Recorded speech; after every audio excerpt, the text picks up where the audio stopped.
Y ahora tenemos una segunda ponencia, Eutanasia, acto jurídico, por don Jaime Serrano de Quintana, que lo va a presentar nuestro querido secretario Ramón Fernández. Gracias y buenas tardes.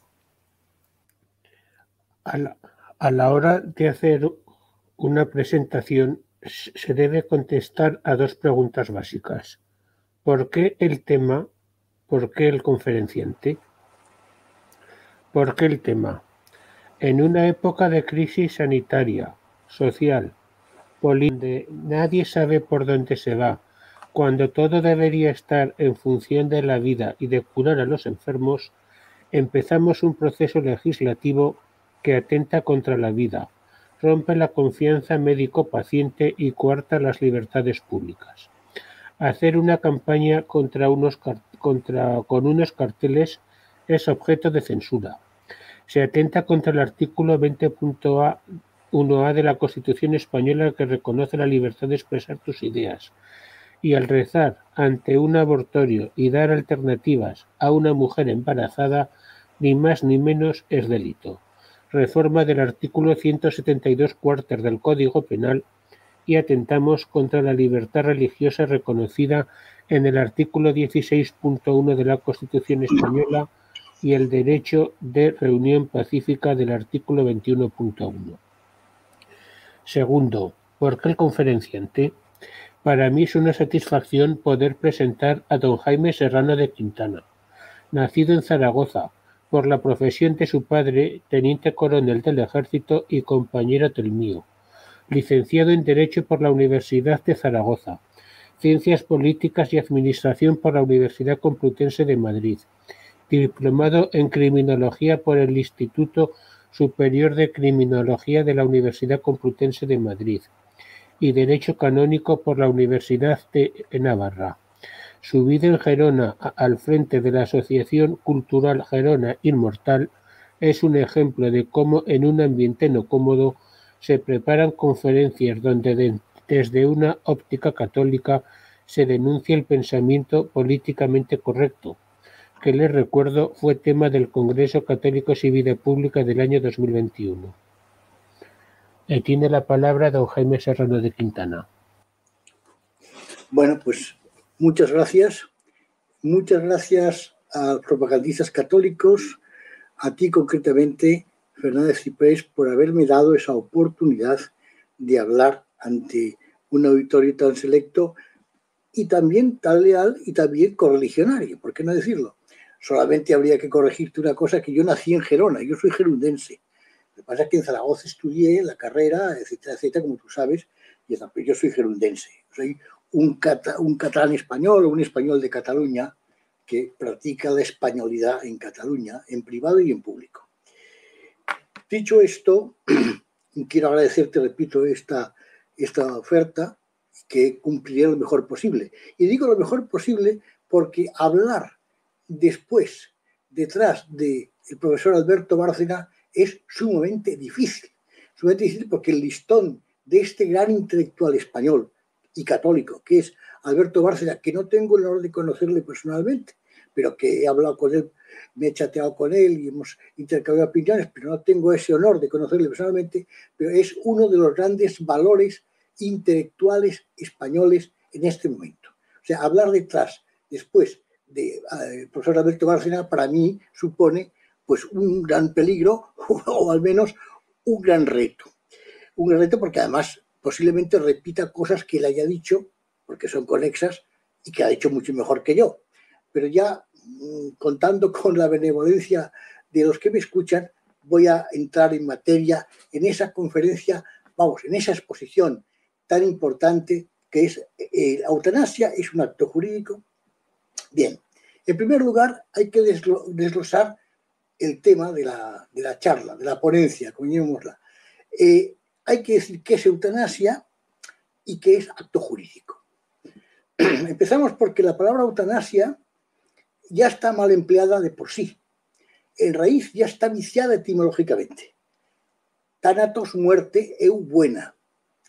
La buena muerte, en un sentido católico, significa morir en la gracia de Dios, morir con sacramentos, morir con los familiares, fallecer en tu casa propia si es posible, claro. Y si no, con unos familiares que puedan entrar y salir con libertad. Evidentemente, en las cuestiones de epidemia esto tampoco puede ser, pero lo ideal es que los familiares tengan en esos momentos entrada y salida fácil de esos hospitales, si no puede estar en casa. En el caso de que no haya familia, pues evidentemente, pues suplido por cofradías o organizaciones católicas que se dediquen a eso. En algunos sitios existen, en Gerona concretamente existe una, que yo sepa, que se dedica precisamente a esto, a atender a los enfermos terminales. También, claro está, cabe la oposición que pueden decir, bueno, y si una persona no es religiosa, bueno, pues en todo caso, la buena muerte sería asistencia psicológica como sucedánea, pero también sin excluir la posibilidad de que una actividad religiosa, una actuación apostólica pueda hacer adentrarse en ese momento crucial de que esa persona que a lo mejor tiene raíces cristianas, católicas, que por los motivos que sea haya dejado o haya olvidado, que esa persona se reencuentre con Dios en ese último minuto, en ese último segundo. Para Dios no hay tiempo. 1000 años son un año son 1000 años. Por lo tanto, ya empezamos porque la palabra eutanasia está ya mal empleada. Mal y viciosamente empleada y tergiversada como otras muchas. Y pasa como la palabra progreso. Ha hablado muy bien el profesor Bárcena de lo que es el progresismo. Progreso es un desarrollo económico y social, tecnológico, técnico, científico, pero también va ayudado a un progreso moral. Y a veces el progreso tecnológico no acompaña al progreso moral y viceversa. Por tanto, los progresistas, entre comillas, han creado un nuevo dogmatismo, los dogmas del anticristo, como hubiera dicho el profesor Bárcena, ha creado una filosofía, una cosmovisión que solamente es progresista, solamente es amante del progreso el que sigue ciertas consignas, lo políticamente correcto, como hubiera dicho el profesor Bárcena. Ese es el progresista, el si no es un retrógrado. O sea, aquí estamos con los dados cargados. Hay ya, evidentemente, una manipulación del lenguaje. El lenguaje, como decía muy bien Rafael Gambra, también tiene la distorsión y un contenido propio que estimula la subversión. Por tanto, yo y nosotros somos amantes del progreso. Evidentemente que queremos ir en un avión a Madrid en 1 hora o en el AVE y no ir en un tren de vapor, ni ir en un carro con mulas. Queremos el progreso y que se nos anestese cuando nos operan. Eso es un progreso, evidentemente, y nadie niega el progreso. Pero progreso no significa aceptar todo lo que nos digan. O sea, usted no cree en el aborto, usted no es progresista. Usted no es partidario de la unión de homosexuales, usted no es progresista. Solamente es progresista el que tiene esa tendencia. Es un dogmatismo, un determinismo que nos lleva a creer que los progresistas solamente son lo que vulgarmente llamamos la izquierda o incluso la derecha liberal, que en principio es una derecha que, hablando en plan vulgar, es una derecha acomplejada o una derecha acobardada. Y esa derecha acomplejada o acobardada sigue las rutas de la izquierda, como muy bien también ha insinuado, bueno, no ha insinuado, lo ha manifestado el profesor Bárcena anteriormente. Por tanto, la cuestión de eutanasia ya es una palabra mal empleada. Entonces hemos de explicar que la eutanasia, en un sentido estricto, en un sentido tal como se emplea por el progresismo y la cultura dominante, es matar, acaecer la muerte antes de la propia muerte, de una manera directa, de una manera tajante, por unos fines más o menos altruistas, pero es atajar la vida, es cortar la vida de una manera determinante y directa. Por tanto, la eutanasia, en ese sentido, no en el sentido etimológico al que debe corresponder, como he dicho antes, ya implica varios errores de bulto, varios errores de principio. Primero, el decir que hay que, para eliminar el sufrimiento, hay que eliminar al sufriente. O sea, elimina el dolor, hemos de imitar al que le duele. Si me duele la cabeza, cortemos la cabeza. Esto es un poco el principio de la eutanasia. Otro error, o sofismo o falacia, llamémosle, es el entender y asimilar al enfermo incurable con el enfermo terminal. Un señor puede ser incurable, pero no puede decir que tenga que morirse en ese momento. Y también asimilar la incurabilidad con la imposibilidad de cuidar. O sea, una persona puede estar enfermo, muy grave, pero que esté grave, que esté enfermo, muy grave, muy enfermo, no quiere decir que no se le deba cuidar. Son cosas distintas. No es lo mismo cuidar que amortizar de una manera radical la vida. Esto está claro. O sea, cuidar es un fenómeno, una obligación moral de todos los sanitarios y también de las familias que están vinculadas a la persona enferma. Es otra cuestión importante, otra falacia de los partidarios de la eutanasia es confundir el concepto de matar con dejar morir. Una cosa es zanjar esa vida y otra cosa es permitir que el desenlace natural una persona fallezca, se convierta en difunto. Difunto significa falto de función, en el sentido etimológico. Y también, evidentemente, la cuestión es clave, muy importante, es la falacia del libre consentimiento. Solamente se puede matar, practicar la eutanasia, como decían ellos, a las personas que libremente emitan un consentimiento positivo acerca de eso. La aceptación afirmativa de la eutanasia, de la muerte avanzada.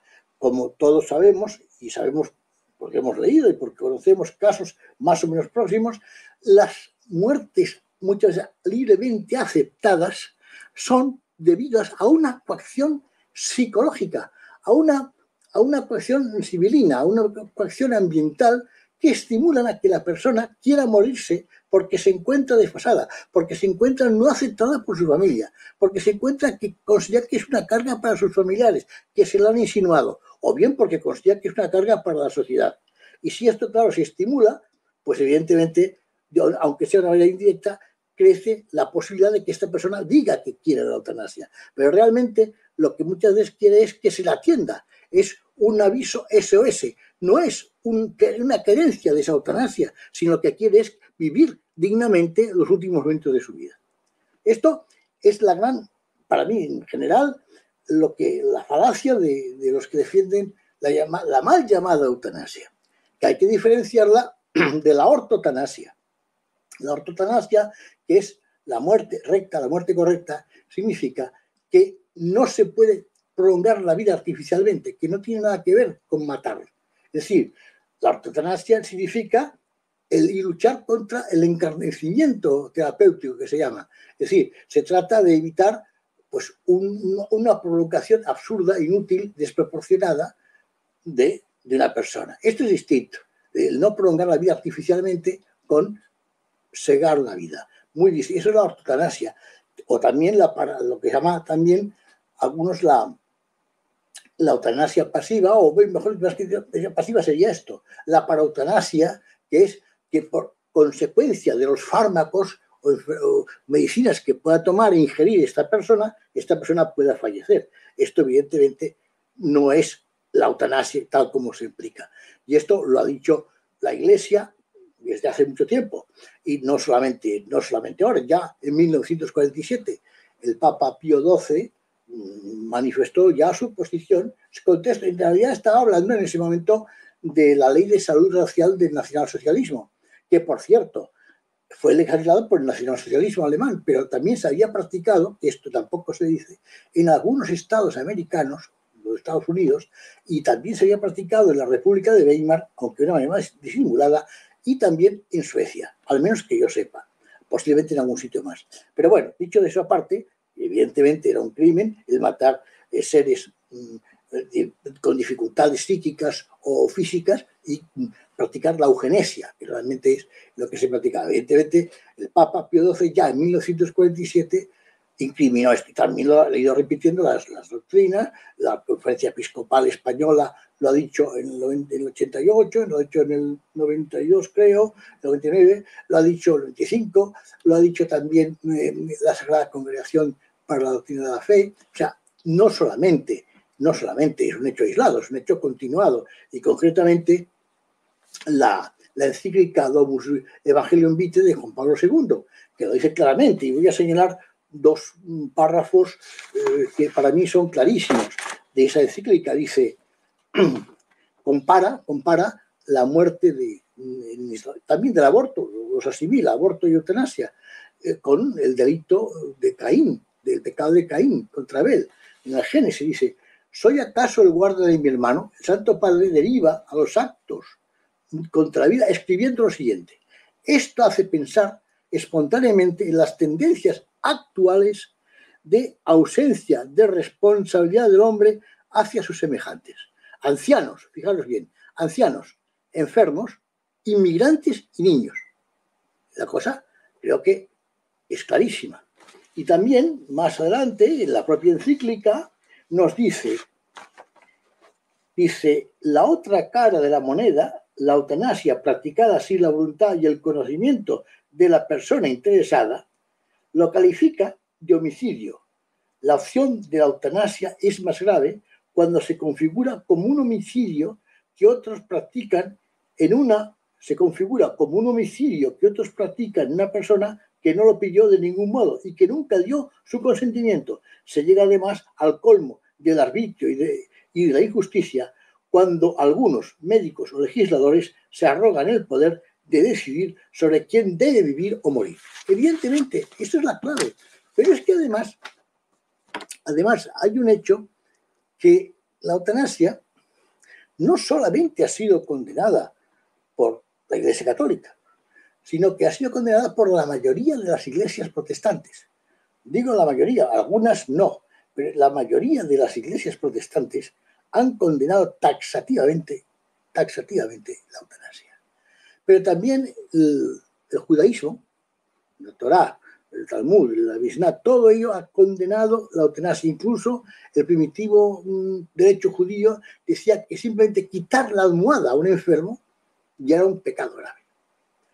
El Islam lo mismo. El Corán se considera que la vida pertenece a Allah y también es considerada la eutanasia como un hecho delictivo y pecaminoso. Pero es que incluso en las religiones que podríamos llamar no del libro, el judaísmo y el islamismo, pues pasa lo mismo. Tanto el budismo como el hinduismo, que son reencarnacionistas, creen que la eutanasia es romper el camino del karma. El karma frente al dharma en los hindúes y frente al samsara de los budistas, que evidentemente si se rompe esa cadena hay una deuda kármica, como llaman ellos, que va a arrastrar en la vida futura una hipoteca, un retroceso en su progreso moral, por llamarlo, o espiritual, diríamos. Por tanto, no es solamente ya la Iglesia, es claramente pues, una doctrina. Incluso hombres como Stuart Mill afirmaba que renunciar a la vida es como renunciar a la libertad. Es decir, si nadie puede renunciar a su vida libre, nadie puede aceptar una esclavitud, tampoco nadie puede aceptar que se le mate. Esto es un filósofo que no era religioso. Entonces, quiero decir que todo esto de la progresía y de la manipulación, de que solamente los católicos, sobre todo los católicos integristas, los católicos tradicionalistas, son los que se oponen a ello, es mentira. Hay una doctrina amplia de muchas religiones, de muchas filosofías en contra de la muerte, de la muerte acentuada o la muerte anticipada.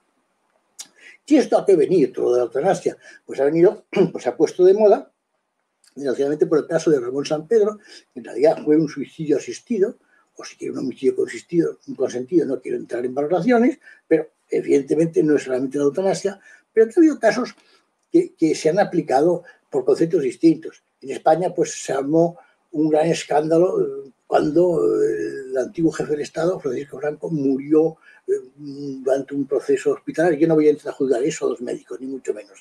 No soy médico, tampoco puedo juzgar, pero lo cierto es que fenomenológicamente esto se influyó en, esto es, pobre hombre, no hay derecho y tal, pero eso también ha pasado con el dictador yugoslavo Tito, y pasó con Boumedián, y pasó con el zar Zapalevi, y pasó también con el presidente Truman, que murió el año 1972, pero que también tuvo un proceso largo de muerte.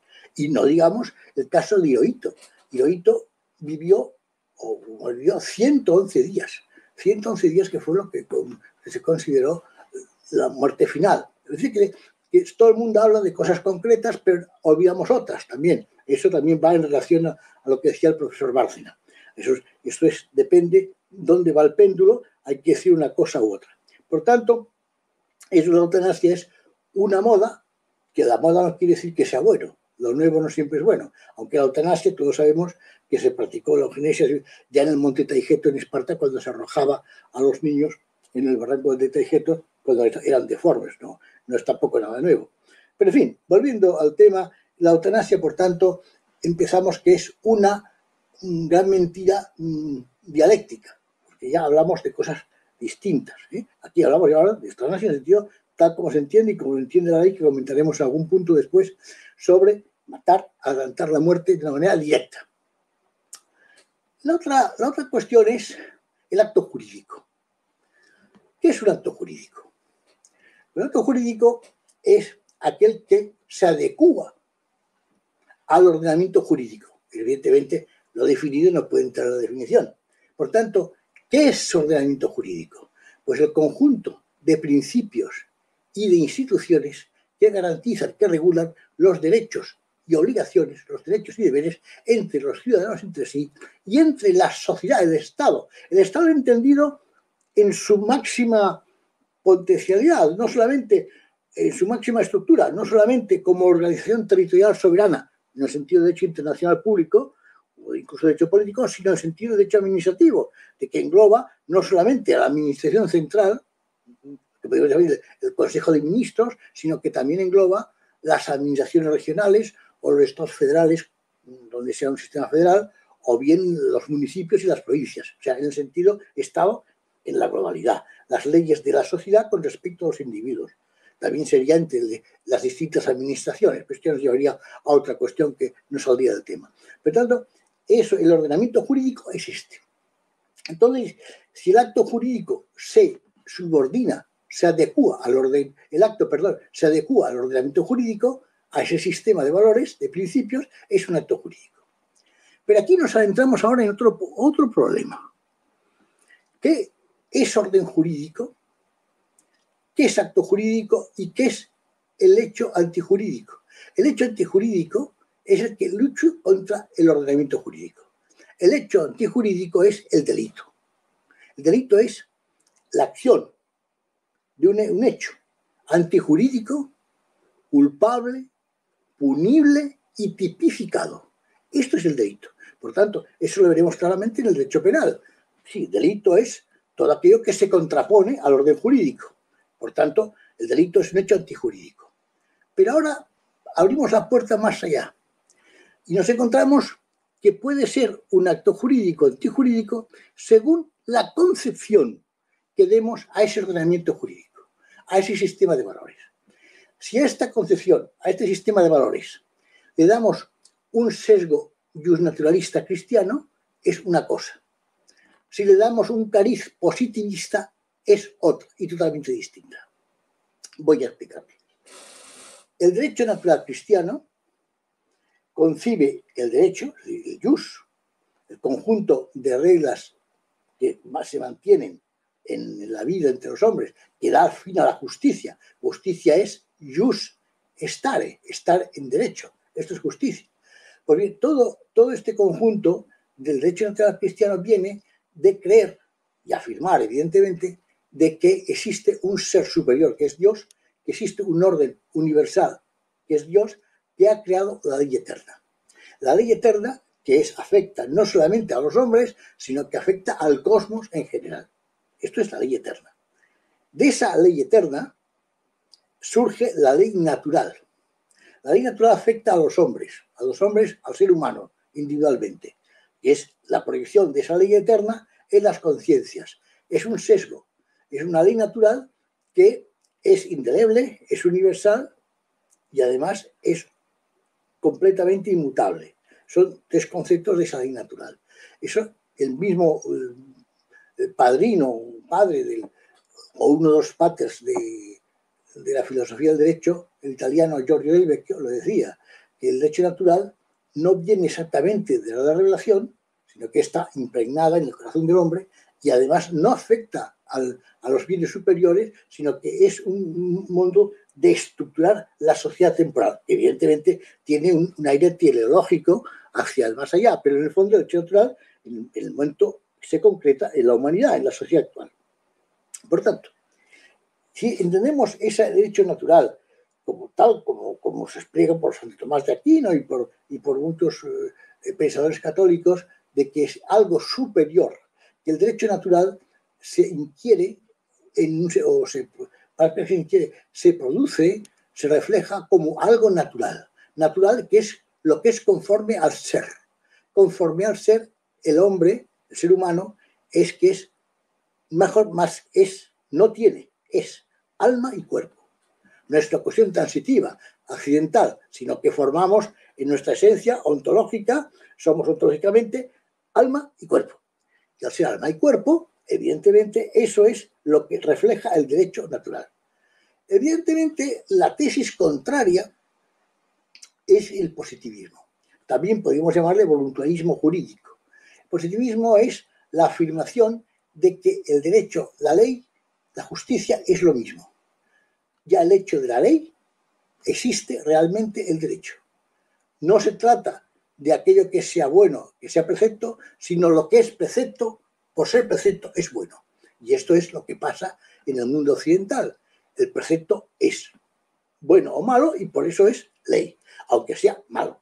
Esto un poco es, en ese aspecto, el precedente es un poco Sócrates. Sócrates, cuando acepta ser envenenado con la cicuta, le ofrecen escaparse y él dice, no, yo tengo que, aunque sea injusto, pero tengo que aceptar la ley, porque si no acepto la ley, estoy contribuyendo a la subversión. Es un poco la síntesis, ¿no? Esto evidentemente choca al revés en Antígona, cuando Antígona, con Creonte, en favor de su hermano Polinices, dice, tienes obligación, rey, de enterrar a mi hermano porque lo manda a los dioses. Por encima del rey está el derecho, está la justicia. Derecho, recordemos que viene de directus, de derecho, de lo que va recto, lo que no es torcido. O sea, esa visión de Antígona frente a Sócrates, una ficción y otro un personaje real, implica la gran diferencia de estas dos concepciones que son básicas. Pues bien, el positivismo es lo que nos encontramos ahora. Es tanto precepto, es bueno, y además, como ha hecho bien el profesor Bárcena anteriormente, nadie puede discutir los preceptos malos porque vas contra lo políticamente correcto. Esto es la segunda parte. Por tanto, nosotros hemos de mirar la cuestión del acto jurídico en el sentido del justnaturalismo cristiano, porque somos católicos. Por tanto, no hay que confundir el justnaturalismo católico con el justnaturalismo racionalista, que basaba esto no en un creador, en un ser supremo, sino en la pura razón humana, que es lo de Hugo Grocio, Tomasio y Pufendorf, que es una cosa distinta. Es parecida, pero no es lo mismo. Y mucho menos confundirlo con el naturalismo, que es considerar al hombre como fin en sí mismo, la sociedad como fin en sí mismo. No en vano, decía el profesor Bárcena, que ha mencionado León XIII, León XIII definía, por ejemplo, a la masonería como el naturalismo organizado. También decía laicismo organizado. Pero ese naturalismo es la considerar al ser humano, a la sociedad como fin en sí mismo, sin ninguna trascendencia, independiente que exista un Dios o no, porque ese Dios es irrelevante, es el indiferentismo, es el inmanentismo. Dios es irrelevante para el ser humano. Dios existe, pero no realiza, no crea una ley, no otorga, no renumera. Es un ser personal, pero no remunera, no juzga, no legisla. Ese Dios es un deísmo, es un Dios abstracto, un Dios frío, pero que está ahí. Pero no, el Dios que realmente creemos es el Dios realmente que existe, que es más que existe, pero que esa sustancia, ese ser, ha creado un orden, no una revolución. Un orden que se manifiesta en el cosmos, pero también se refiere a la persona humana. Por tanto, ese concepto nuestro de justnaturalismo cristiano es lo que debe permanecer. Por tanto, si examinamos la eutanasia como acto jurídico, si examinamos desde el punto de vista positivista, es un acto jurídico. Si lo examinamos desde un punto de vista justnaturalista cristiano, no lo es, porque evidentemente es una corrupción de la ley, una corrupción del derecho. Bien, dicho esto, veremos cómo estamos en esta situación. La lucha de la eutanasia no es una cosa que, como he dicho antes, que viene de ahora, pero para remitirnos en tiempos modernos, ya empezó con una chica belga, Corinne, que en los años 70, víctima de la talidomida, pues ya los padres mataron a esta chica en Bélgica, creo que en Lieja, y fueron condenados a 13 años de prisión. Entonces hubo un gran escándalo, unos que eran a favor, otros que eran en favor de los padres, otros en contra de la muerte. Entonces esto empezó a resultar una serie de encadena de hechos.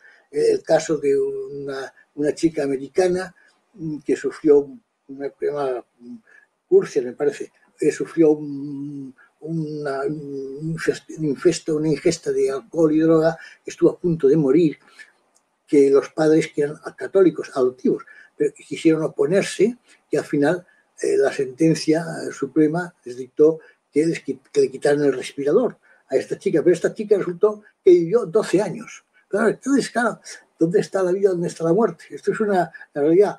El fenómeno también pasó con el caso de un hospital en Lens, austriaco, donde 3 enfermeras se dedicaban a practicar la eutanasia, a matar gente, que fue un gran escándalo también en su momento. Enfermos. Aquí en España, en Olot, en Gerona, ha pasado algo parecido, pasó aquí con un caso de un médico de Madrid. En fin, son hechos que han ido existiendo, y la progresía o el ambiente político ha ido bombardeando. Ahora tenemos la experiencia de que en Italia, por ejemplo, ha habido una obsesión que se llama Luca Coccioni, uno que murió en ese sentido de manera dramática, que realmente ha intentado proponer un referéndum nacional para adoptar la legislación pro eutanasia. Y la Corte Constitucional, que es lo equivalente a nuestro Tribunal Constitucional, ha dictaminado que no. Ellos dicen seguiremos luchando, porque evidentemente ellos son obstinados, eso hay que reconocerlo, y nosotros deberíamos de imitarles en ese aspecto. Son constantes, son tenaces, y además tienen medios suficientes, tanto económicos como de propaganda, que es lo que decía también el profesor Bárcena, de los medios de comunicación, la guerra de la cultura, que es lo que decía evidentemente Antonio Gramsci, que es uno de los hombres que más daño ha hecho a la civilización cristiana y occidental, mucho más en el sentido que Stalin. Stalin mató mucha gente, pero se le veía el plumero, como se dice vulgarmente, pero a Gramsci no. Gramsci lo tienen en Italia como grandes calles, y el Partido Comunista, el antiguo, ya ha quedado un poco descafeinado, era la foto de Togliatti, que era el dirigente comunista, Lenin, el máximo dirigente del comunismo, y Antonio Gramsci. Por tanto, en ese aspecto ha sido una campaña paulatina y progresiva en favor de todos estos conceptos, en favor de la eutanasia, con un sentido sentimental, un sentido o pseudo-sentimental. Vamos a aclarar, vamos a acelerar la muerte para evitar el dolor. Y esto es así. Hay que evitar el dolor, por supuesto, ya lo hemos dicho antes. Esto es la ortotanasia frente a la distanasia. Pero no quiere decir que esto significa que haya que matar. El enfermo, el enfermero, el médico, no tiene por qué matar, está para curar, y esto lo dice el juramento de Hipócrates. No hay que remontarse más que al origen de la medicina, a la raíz de la medicina. Por tanto, esto es el enfoque realmente de lo que es la eutanasia. Y esto enlaza muy bien con lo que también ha dicho el profesor Bárcena, pues es que para mí me estoy repitiendo lo que ha dicho una persona mejor que yo, y que es que lo políticamente correcto es lo que la moda rige. Es decir, los medios de comunicación crean la opinión, no recogen la opinión, la crean, para que después, poco a poco, la gente vaya cambiando. Es lo que llaman la ventana de Overton. La ventana de Overton era eso. Lo que antes se condenaba, le he puesto el caso de la homosexualidad, por ejemplo, como mal, al menos como un hecho no acomodado a la sociedad, poco a poco se fue autorizando, contemporizando y tal, y se ha llegado a legislar el matrimonio de homosexuales. También se ha llegado a legislar sobre la adopción de personas homosexuales, se ha llegado a equiparar la unión de dos homosexuales con el matrimonio, pero es totalmente absurdo y antinatural, pero todo esto ha llegado a que se condene a los que digamos lo contrario. Lo que antes decíamos que estaba bien visto, que era nuestra posición, ahora resulta que en ese fenómeno de la ventana de Overton, somos los culpables, somos los integristas, los fascistas, los homófobos, somos los cavernícolas, la extrema derecha, lo que tú quieras. Estos somos los que... Y además, normalmente las leyes sobre este tema, que aunque hablamos de eutanasia es paralelo, no los que se oponen, o mejor dicho, los que un homosexual quiera dejar de ser homosexual, por lo que fuera, es lo que se llama un homosexual egodistónico, frente al homosexual, el homosexual egosintónico, que acepta su homosexualidad. Una persona que quiera tratarse psicológicamente está prohibido. Es lo que decía y perseguido al psicólogo, es lo que decía el profesor Bárcena antes, ¿no?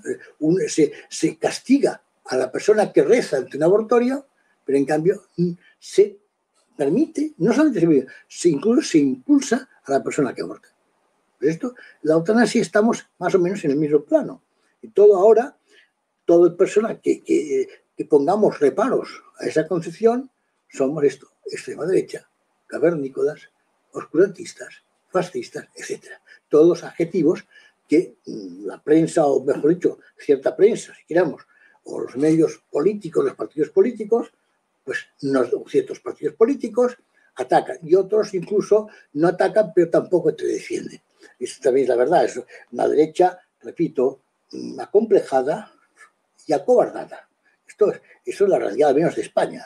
Yo lo veo en ese sentido. O sea que la opción política es buena, intervenir en política, pero también creo que la gran lucha es la cultural. Es la batalla cultural. No hay que dejar la batalla política, no hay que dejar de entrar en los cuerpos sociales, evidentemente, pero que la batalla esencialmente es ideológica, es cultural. ¿Que tenemos la providencia a nuestro lado? Sí, pero cuidado, al Dios rogando y con el mazo dando. Esto no, Dios no da las cosas gratuitamente, hemos de trabajar las cosas. Hemos de trabajar las cosas en un sentido que tú muy bien ha dicho también el profesor Bárcena, y por eso hemos de seguir en esa lucha. Yo ahora, lo que yo quisiera es reflejar un poco la ley de eutanasia que se ha aprobado y que tengo aquí, y quisiera leer algún punto que para mí me parece relevante, como he hecho con la Evangelio Vitae, hacerlo con el texto de la aprobación de la ley de la eutanasia. Y además hay que decir una cosa también, que esa ley de la eutanasia, además que contradice en parte también sus propios principios, que es el principio de la Constitución, pues realmente implica una alteración de la propia normativa de la legislación. Porque aquí voy a hacer un paso atrás, hay que definir una serie de cosas concatenadas con el derecho natural y el positivismo, que es el concepto de legalidad y el concepto de legitimidad, el concepto de derecho justo y el concepto de derecho injusto, el concepto de moralidad y el concepto de derecho, que son términos que están intercalados. No son exactamente lo mismo, pero sí existe un armazón, unos puentes que unen un concepto, una idea con otra. La cuestión de legalidad y legitimidad, que se confunden, es que legalidad es la cuestión esencialmente positivista, que puede ser, no digo que siempre sea positivista, pero puede ser positivista en el sentido, lo que la ley es, como digamos vulgarmente, va a misa. En este caso sería una misa anticristiana. Pero bueno, lo que es ley, lo que está escrito, porque está escrito, es bueno. Y por tanto, la legalidad, bien sea dada por un dictador, bien sea dada por un monarca absoluto, bien sea dada por un parlamento que también actúa de tipo absoluto, porque bien sea por unanimidad, bien sea por mayoría cualificada de 2/3 o 3/5, lo que sea, bien sea por mayoría absoluta de mitad más uno, bien sea por mayoría simple, esa mayoría, que a veces es una mayoría minoritaria, implica unas leyes que son absolutistas y no se puede uno mover de ese esquema.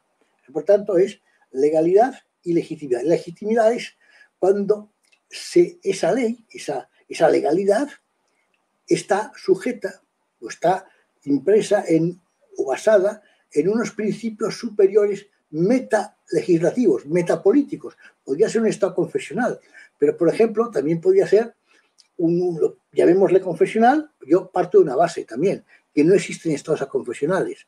Todos los estados son confesionales, en un sentido positivo o en un sentido negativo, como las matemáticas, números negativos, números positivos. Pero bien, dejando aparte esto, una confesión es una fe conjunta, colectiva, que puede ser laicista. El comunismo, la Unión Soviética, era la confesionalidad del ateísmo, la confesionalidad del materialismo histórico y dialéctico. En la Revolución Francesa y todo el mundo liberal es la confesionalidad del laicismo.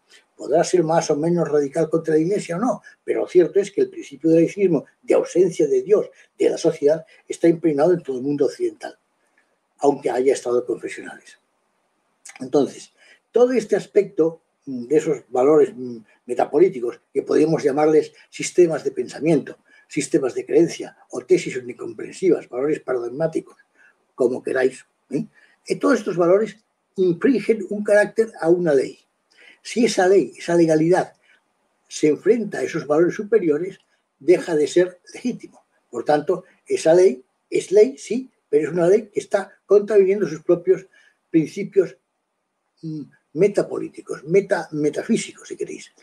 Y esto, por ejemplo, lo tenían muy claro, y no es que quiera hacer propaganda de un partido, no voy por ahí, pero hago un análisis histórico objetivo. Esto, lo que lo tenían claro es el carlismo. El carlismo hablaba de legitimidad de origen, ser hijo, descendiente de origen, y de ejercicio. Es decir, si tú, por muy rey legítimo que seas de origen, no actúas conforme a la legitimidad de la tradición, no eres rey carlista. Y esto le pasó concretamente a Juan III, o a Juan Carlos, Juan de Borbón de Sicilias, que le sustituyó su hijo Carlos Borbón Austria, que fue después Carlos VII. Claro, se dirá, bueno, es que los liberales también juran una legitimidad. Cuidado. El liberalismo es gaseoso. El liberalismo tiene más fundamento que el propio liberalismo. Es decir, que ser un todo es discutible. Es un poco el relativismo que también hablaba el profesor Bárcena. El liberalismo no tiene una contextura doctrinal. Todo es discutible. No hay categorías permanentes de razón. No hay valores superiores. Por lo tanto, cuando se jura la Constitución, esa Constitución puede mañana no ser legal. O sea que es un juramento que está en el vacío. Está en función de las circunstancias históricas del momento, pero no tiene una trascendencia. En cambio, el carlismo sí defendía unos principios basados en Dios, patria, fuero, rey. El rey no podía ir contra los pueblos contra la patria y la patria contra el rey. Y con eso no es que quiera hacer ahora una propaganda carlista, no se trata de esto, pero se trata de un hecho objetivo, un hecho histórico. Entonces, ya la legalidad y la legitimidad son dos cosas distintas, que a veces se contraponen. Sobre esto cabe también otra tesis, la otra vertiente, el derecho justo e injusto. Va muy relacionado. Un derecho puede ser legalizado por la votación parlamentaria, pero sin embargo ir contra la justicia. La justicia en el sentido de virtud. Repito, justicia es estar en derecho, etimológicamente. O sea que si se legisla, por ejemplo, el comercio de esclavos, por ejemplo, podría ser en Roma o podría ser en los estados del sur de Estados Unidos, pues sería ley, sería derecho, pero no quiere decir que este derecho fuera justo. Es un derecho injusto. Y también hay el concepto de acomodar la moral al derecho, que eso es otro tema. Pero evidentemente son dos conceptos distintos, pero están interconectados. No están separados. Sí están separados, pero no son totalmente separados. Son autónomos. O sea, el derecho positivo, tiene que acomodarse a la moral. No está subordinado a la moral, porque si no también viene a ser un derecho injusto. Volvemos al mismo, a legalidad, pero no legitimidad.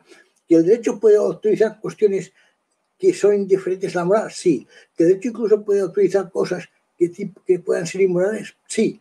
Pero cuidado, la moral afecta al aspecto interno, el derecho al aspecto externo. O sea, la moral es individual, la moral, la justicia, el derecho es alteridad frente a otros.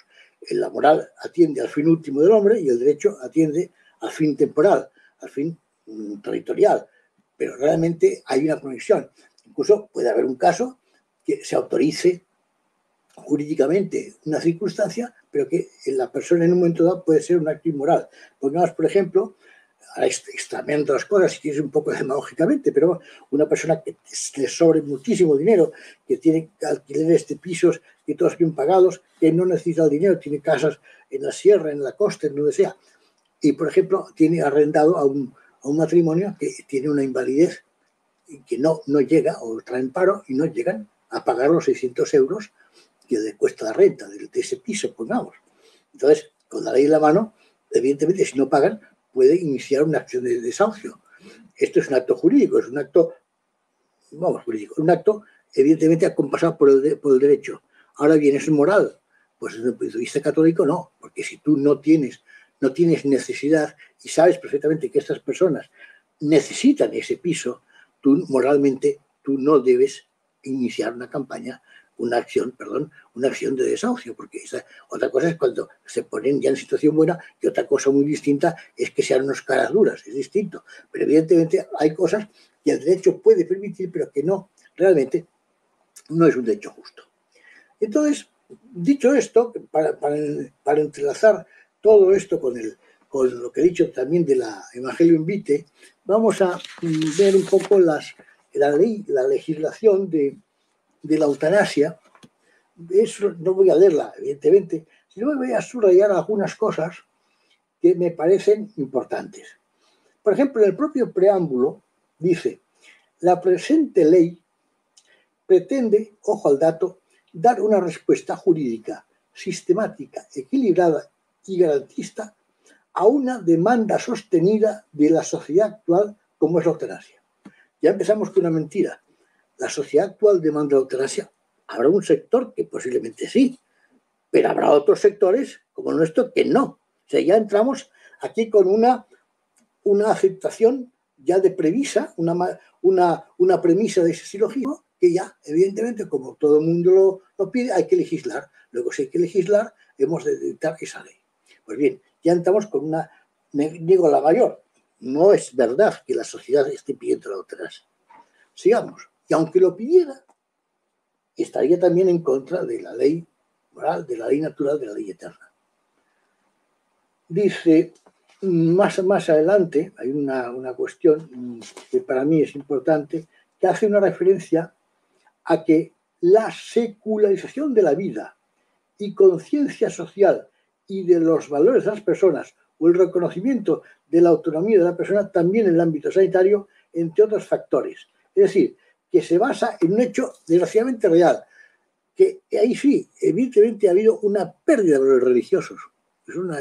La sociedad actual, evidentemente el valor religioso va cambiando también, no siempre en el sentido positivo.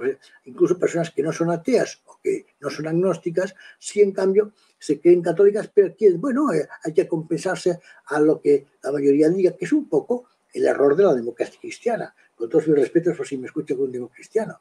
Es decir, primero es demócrata y después cristiano. Tú eres cristiano, niegas el aborto, niegas la eutanasia, pero sí, el Parlamento lo vota y tú crees en ese sistema, tienes que aceptarlo. Es una media verdad, un poco la teoría de Pilatos. Esto puede ofender a alguien, yo no intento ofender a nadie, es la teoría de Maritain, pero es lo que yo realmente siento. Dice más adelante la ley de la eutanasia, en párrafos que para mí son interesantes, dice que salvaguarden, dice, con este fin la presente ley regula y despenaliza la eutanasia en determinados supuestos, definidos claramente y sujetos a garantías suficientes que salvaguarden la absoluta libertad de la decisión, descartando presión externa de cualquier índole. Bien, esto está muy bien. Evidentemente, está muy bien, aparentemente está bien. En la propia legislación hay unos requisitos, hay un procedimiento, hay un médico responsable, hay un médico consultor, hay dos opciones para que esta persona se afirme, puede ser recurrido siempre, esto así es cierto. Pero realmente vuelvo a lo que he dicho antes, al principio.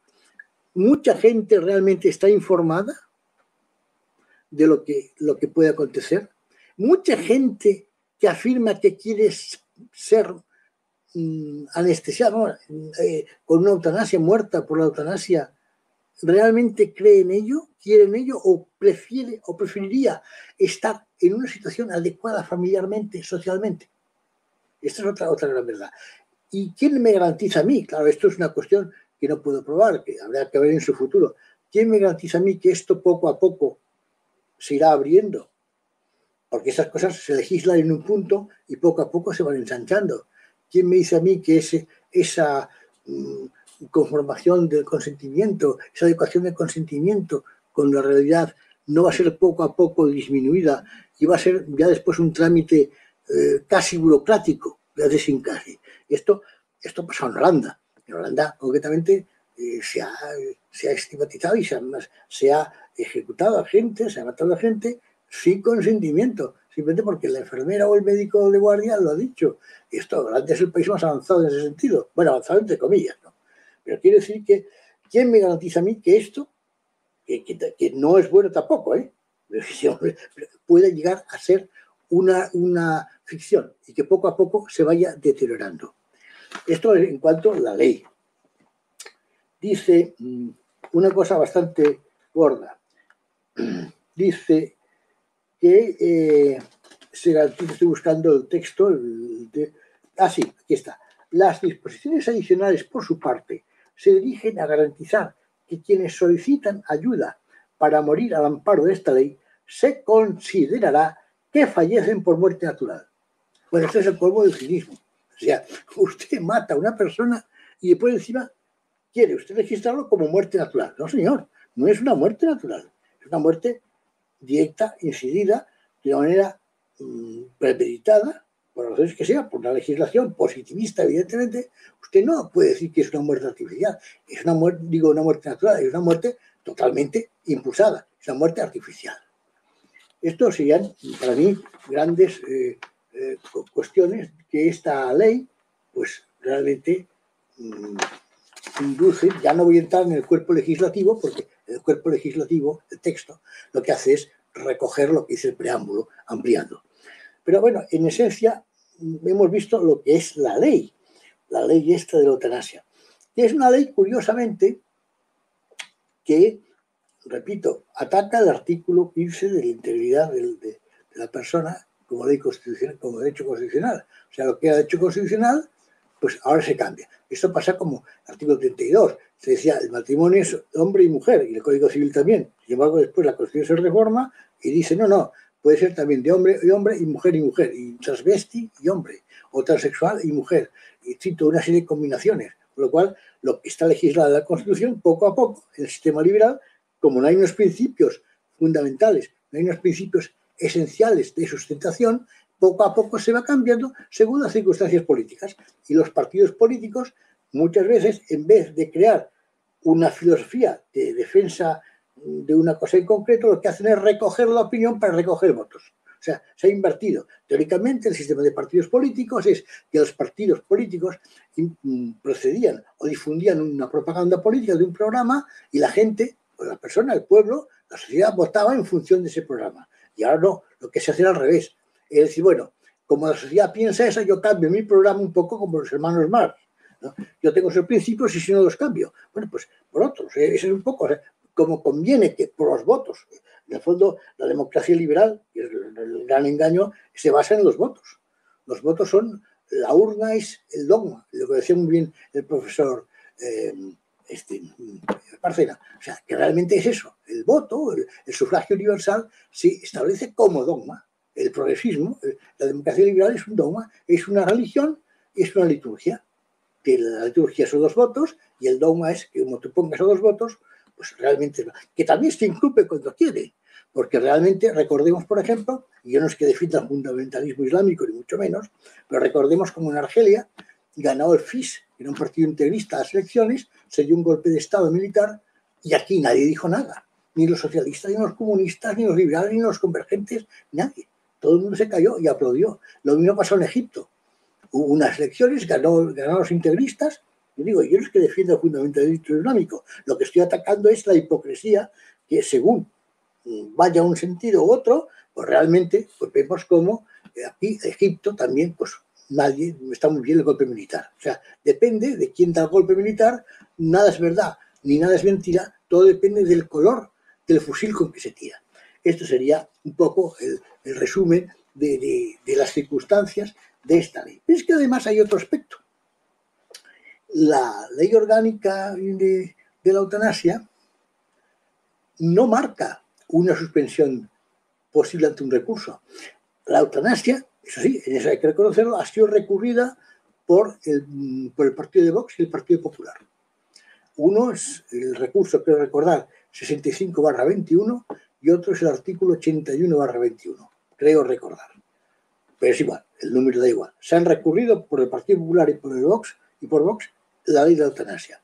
Sin embargo, no tiene un carácter suspensivo, tiene un carácter devolutivo. Se recurre. Evidentemente, eso va a ser un proceso. Imaginemos que la sentencia del Tribunal Constitucional da la razón, parcial o totalmente, a los recurrentes.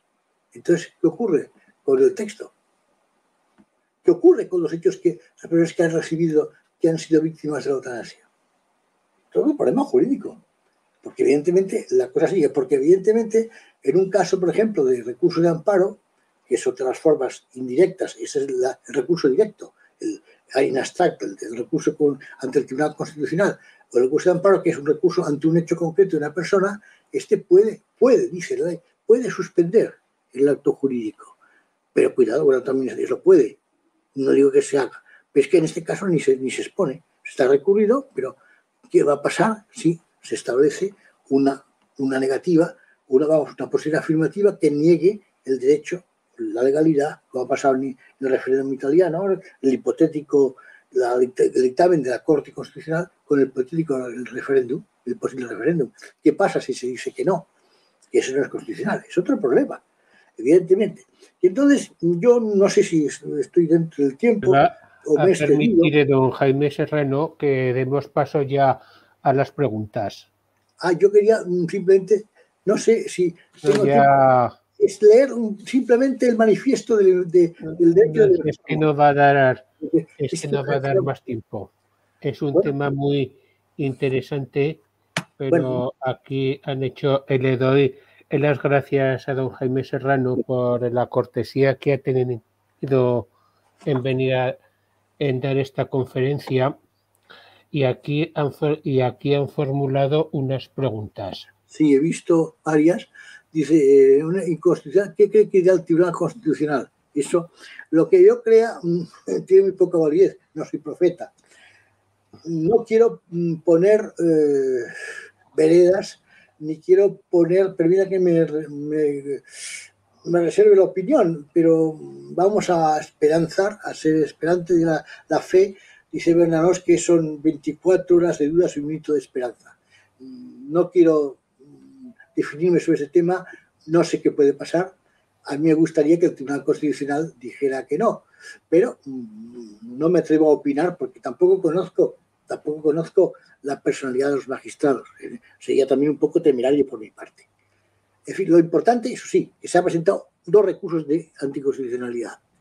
La pregunta segunda, si se considera la eutanasia como un homicidio, ¿se podría considerar como asesinato su práctica por un médico o una persona con la capacidad disminuida? Exactamente lo mismo. Es que es la eugenesia.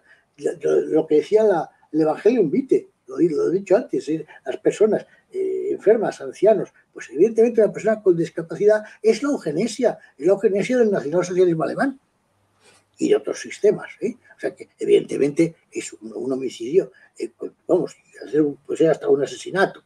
Eso ya habría que hilar fino, pero el momento homicidio desde luego es. Pregunta última, ¿se puede considerar la sedación eutanasia? No. A ver, la sedación es tranquilizar al paciente. Siempre que se pierda la conciencia, pero eso no es matar, es dejar que la vida siga. El problema es sobre todo cuando se le quitan los alimentos. Eso realmente, aquí hay una posición distinta. La Iglesia tendrá que definirse porque hay unos que opinan una cosa, que quitar alimentos es matar, y otros que no. Otro que es seguir la ortotanasia. Es decir, no prolongar la vida artificialmente. Por tanto, pero lo que sí está claro es que la sedación no es matar, es tranquilizar. Pasa que, evidentemente, la sedación, como católicos, hemos de preparar al enfermo, sobre todo si es católico o que sea de otra religión, para morir en función o ateniéndose a su propia religión. O sea, que puede recibir los santísimos sacramentos, eso sí. Pero también hay que decir una cosa que a veces se olvida, que la unción de los enfermos, que antes se llamaba extremaunción, no solamente puede, cura el alma, evidentemente, es una cosa penitencial, pero también puede curar la salud física. Yo hablo de un caso concreto de una chica, una persona cuya madre estaba angustiada por un estado de coma de su hija o un accidente, y yo le dije, le propuse, administrale los sacramentos de extrema unción, y los administró, y esta chica hoy está andando por la calle perfectamente. Es un ejemplo que puedo dar como testimonio directo. Y bueno, pues no... Sí, bueno, estoy encantado con la gran conferencia que nos ha dado don Jaime Serrano. Este tema es para pegarse 3 y 4 horas hablando, encima como él lo hace el sin papeles. Y después os recuerdo que mañana, que os doy a todos las gracias por seguirnos, y volveremos mañana, sábado 19 de febrero, con la retransmisión de la Santa Misa a las 10 de la mañana desde la Parroquia Basílica de Santa Engracia por el canal de YouTube de la parroquia, y después se continuará con la segunda sesión a las 11 de la mañana con el testamento vital que lo dará la Delegación Episcopal de Apostolado Seglar. Perdón, de Pastoral para la Salud. Le doy las gracias a don Jaime Serrano por una amistad que me une con él desde hace unos cuantos años, y le agradezco la profundidad de esta conferencia que ha dado. El testamento vital que fue inventado por un abogado en Chicago en el año 68-67, un tal Putner, por cierto. Pues bueno, le doy las gracias a don Jaime Serrano pues por su gran amistad,